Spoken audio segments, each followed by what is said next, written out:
There's an ayah in the Quran, and the ayah says, have you not considered the Quran? Had it been from other than Allah subhanahu wa ta'ala, you would have found in it many discrepancies. We have Quran. We have the same Quran that Prophet Muhammad said. There's no discrepancies or errors in Quran. There's no doubt. In fact, it opened up in Surah Baqarah, it tells you this. It put an affirmation on your heart that this is a book from Allah, guidance and sure, and it has no doubt in it. And if we take that and we look at the Quran, there are many ayahs of Quran. The Quran primarily is a book of guidance. The main theme in Quran, the subject matter, is man itself. The human being, man. The subject matter is guidance, truth, haqq. The whole Quran, it deals with man and the guidance of man. In a nutshell, the theme is man. The subject is guidance of that person. The Quran has over 500 ayahs that deal with science. Now, we're talking about 1,400 years ago. We're not talking about today. And this is the fundamental thing that we have to think. When Prophet Muhammad received the revelation, no human being had the technology that we have today. So if you mention something to people today, they say, oh, everybody knows that. But you have to put it in context. Did you know it 1,400 years ago? When Prophet Muhammad explained to the detail of a human being, a lady, trimester state, and pregnancy. In Surah 24, it explains this to us in detail. And it's exact. Dr. Keith Moore, he's one of the leading gynecologists in the world. He became Muslim. He's from Canada. And he said there's no way possible for Muhammad to know that. It's impossible. A human being could not know that. The trimester state of, all of us are fathers, most of us. The human being couldn't know this. If you read in Western culture, geology, and you talk about mountains, the formation of mountains. Prior to 1940 and the late 40s, they don't even talk about the mountain, the depth of the mountain, inside the mountain, when the mountain is in the ground. They had no idea of this. All you have to do is go to a library and read. They don't even mention it. Prophet Muhammad is in the Quran, it tells us that mountains stabilize the earth and keep it from shaking. And if the mountain is this high going up, beneath is like that. They didn't have this idea. It's a common thing now in geology. But nobody knew it. But look at the elm of Muhammad because Allah is telling it. Say this. Who? Say this to mankind. Challenge the people with knowledge. There's no recorded true history of Prophet Muhammad, peace be upon him, ever being on sea, riding in the ship. Even his worst enemies don't even fabricate that. He said, well, he never rode in the ship. What if he never rode in the ship? How could he explain in detail about the rising of the waves? If you ever been in the ocean at pitch dark, it was like mountains. He never saw these things. But he describes them in detail. Mountains.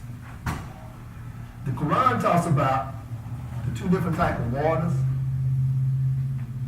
It talks about the barrier between water, fresh water and salt water. Prophet Muhammad was not a skin diver.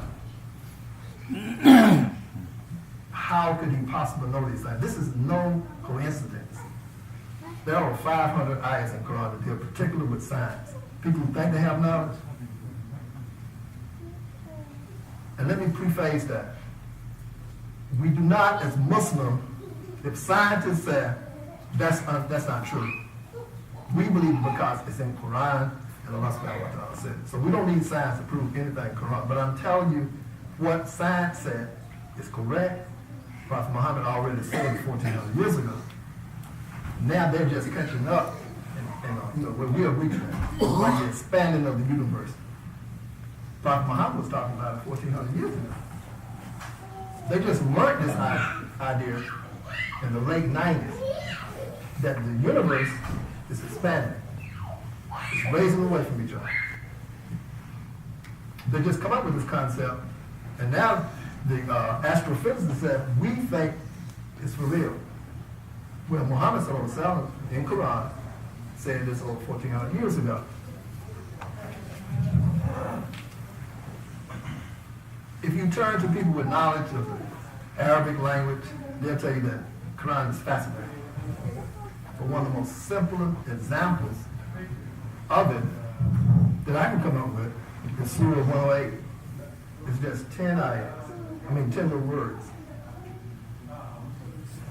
And Allah subhanahu wa ta'ala challenged the human being to just produce a surah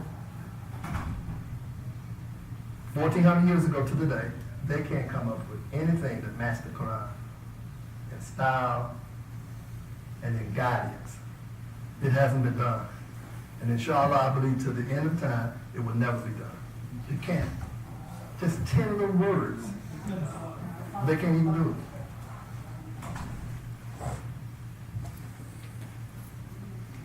Islam offers everything. Not only does it offer everything, it offers a solution to everything. And Prophet Muhammad sallallahu alaihi wasallam, when he would teach, it was his habit to always say things 3 times, because people would really catch on to it. Because some of us are smarter than others. But he would always repeat it. He repeated it over and over. If you look at way Western technology, you're a student, the way they teach and where they transfer information, and it's been a sunnah of Muhammad sallallahu alaihi wasallam, the way he transmitted technology and when he transmitted out, he would always repeat it, and the oral memorization is far superior than anything that you can do. Repeat after me. How did Jibril teach it? Repeat after me. That's far. You go to university and ask anybody how to learn, and they tell you, repeat after me. Not with me, after me. It's superior to anything. Allah subhanahu wa ta'ala promised, when he said Quran, he promised that this system would supersede all systems. And a lot of times we get despondent, not into despair, but the Quran tells us don't despair of the mercy of Allah.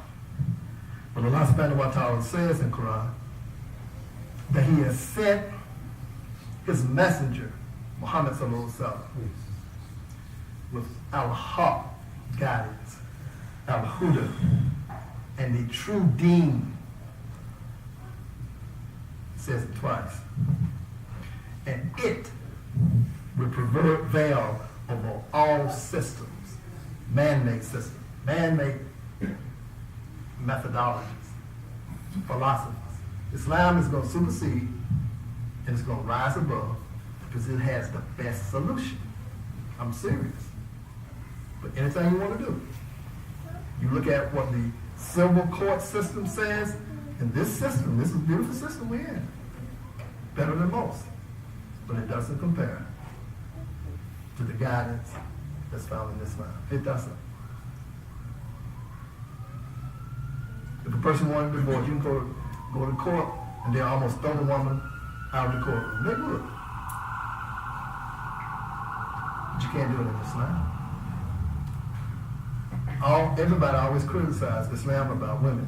Don't you know that Prophet Muhammad sallallahu alaihi wasallam, when he received the revelation, women could own property and business 1,400 years ago? How long did it take this country to do it?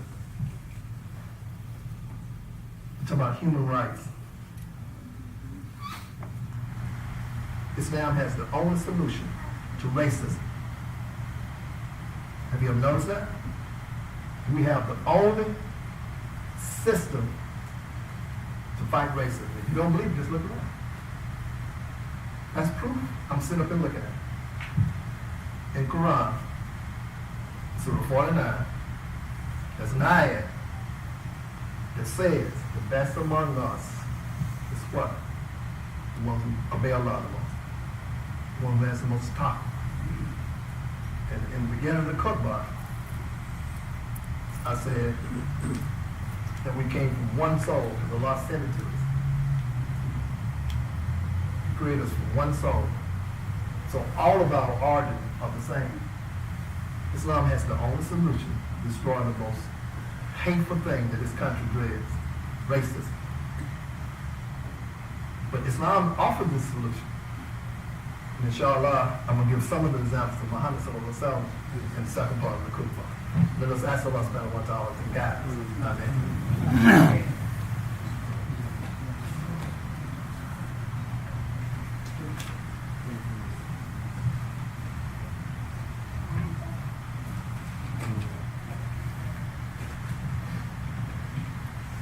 Alhamdulillahi Rabbil Alameen. Starting point. Everything has to start. Everything has to start. You have a starting point. If I want to walk in this door, starting point. Abu Hurairah reported that the Prophet Muhammad sallallahu alaihi wasallam says, when Allah subhanahu wa ta'ala created Adam, first man, he asked Adam, go and greet the angels over there. Go greet them. And listen to their reply to you. And Adam did that. He went to the angels, he said, Assalamu alaikum, and the angels replied, Assalamu alaikum, rahmatullah. That's the starting point for us. To spread peace. Because when you say Assalamu alaikum, you put the peace of Allah, the Creator, in each other's heart. I don't care who you're looking at, who you say it to. That's what it does. Helps destroy the animosity that we have. Very simple. See, everybody looks for a big explosion. Very simple. Assalamu alaikum. Greet the people. Abu Hurairah always said, this is the guidance of Prophet Muhammad, peace be upon him, that Allah's messenger said, by my soul whose hand is in Allah subhanahu wa ta'ala. It's with Allah, my soul is. You will never enter Jannah. You will never. Until you do what? Till you believe. And you will never believe till you love one another. Very simple. Live in a castle? Make $1 billion every quarter? No, you say that. Until you love each and every one. And it starts with Assalamu alaikum. Shall I inform you something which will make you love one another? Spread the salam. Spread the salam. This Khutbah is just small reminders. You're getting a Khutbah that's wonderful. But these just fundamental things that works. In the Quran, we have a surah called The Pen. I love it. See, we were talking about, Prophet Muhammad talking about writing 1,400 years ago. He told the Muslims to be alert, to write, recall, write it down. And in that surah, right at the beginning, Allah subhanahu wa ta'ala elevates Muhammad sallallahu alaihi wasallam. And he called his character the best character. And from the words of Muhammad sallallahu alaihi wasallam, from his lips, he said, I have come to perfect the morals and the character of the human being. His said, I come to make all us rich. I admit it. And when you do that, and he said, the messenger of Allah,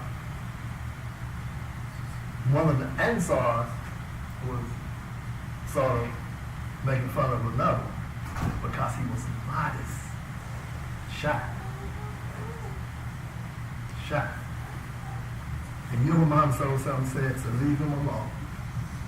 Because modesty is part of the man. It's part of faith. The other one said you ain't gonna never go to paradise until you have to be married. And the prerequisite for that was love. Here he tells you modesty is a part of the man. Muhammad also said,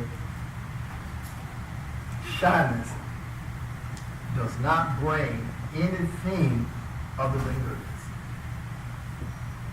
When a person is shy, that means he has taqwa. He has God consciousness. He's filled up. Same thing he won't do. But when he has no shyness or shame, that's a hadith what it said, do what you want to do. Why? Because you don't have no iman. It's gone. The guidance of Muhammad is the best of guidance. One other thing. It's a beautiful hadith. I love this hadith. Allah does not look at your shape and your wealth, but he looks at your heart and your action. Allah does not look at how you dress. I like to dress. Look at that. We look at your heart and your action.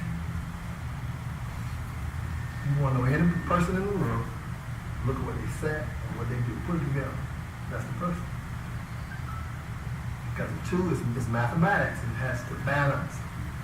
You can't say one thing and do another.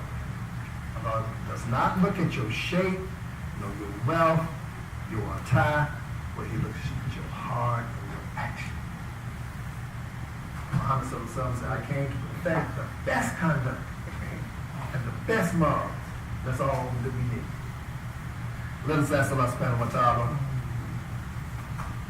to send the guidance to Muhammad sallallahu alaihi wasallam and send the taslima to Muhammad sallallahu alaihi wasallam as he promised him that he would do. Allah loves Muhammad sallallahu alaihi wasallam. And he said that he would elevate him and make him mention above everything.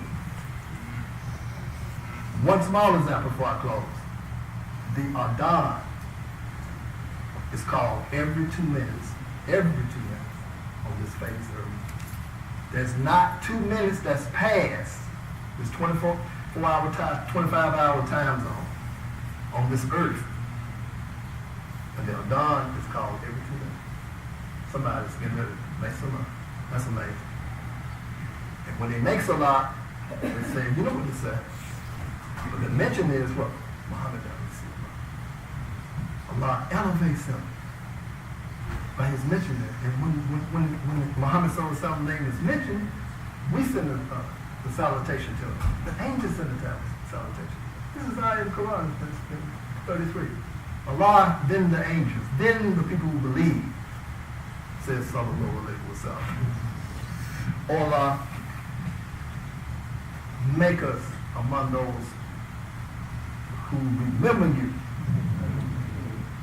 and who are thankful and grateful to you and worship you in the best manner. Give the ummah of Muhammad sallallahu alaihi wasallam ihsan and worship in our ibadah and accept our ibadah. Only you can do that, Allah. Allah, forgive us, guide us to that which is better. That which is better. Akim Islam.